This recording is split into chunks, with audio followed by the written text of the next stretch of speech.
Pasay. Okay. Tingnan nyo guys. Mayroon dito.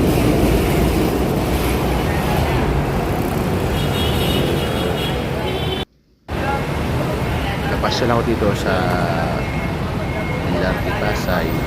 Lapit sa staff. So meron akong discover na ito na tayo parang laro. Yan guys, so yan. Lagi guys, kung yan. Yan. Lagi yung pila. Parang diwata.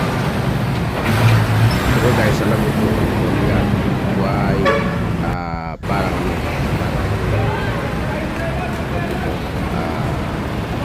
parang sa ganun parang may hangin siya pero ang loob yun guys is pera po yan. Thanks for watching guys.